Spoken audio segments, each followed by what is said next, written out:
नमस्कार मंडळी. तर आता पोचलो हरिद्वारमध्ये आणि आता रूम घेतले तिथं आणि रूम घेऊन सगळे आता आराम करतात आहे. संध्याकाळी गंगा आरतीला जायचं आहे. त्याआधी स्वयंपाक करायचा आहे.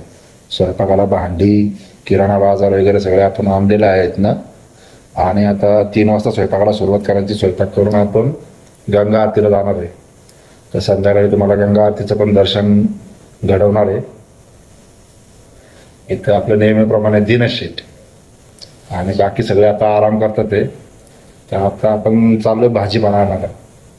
तर आता आपण 4 धाम यात्रा करतोय आणि त्या 4 धाम यात्रेमध्ये 10 दिवस स्वतः आपण स्वयंपाक करणार आहे. म्हणजे आपलं घरगुती पद्धतीचे जेवण आपण करणार आहे. कारण का बाहेरचं जेवण आता इकडले चव आणि आपल्या महाराष्ट्रातील चवीचा फरक असतो. त्याच्यामुळे आपण स्वतः बनवणार आहे. स्वतः सगळे आपले मसाले आणले ते, आपल्या मावळातले मसाले आणले ते, त्याचं आपण स्वतः करणार आहे जेवण. रामकृष्ण हरी. फॉलो करा आणि आपल्या व्हिडिओला लाईक करत राहा. रामकृष्ण हरी.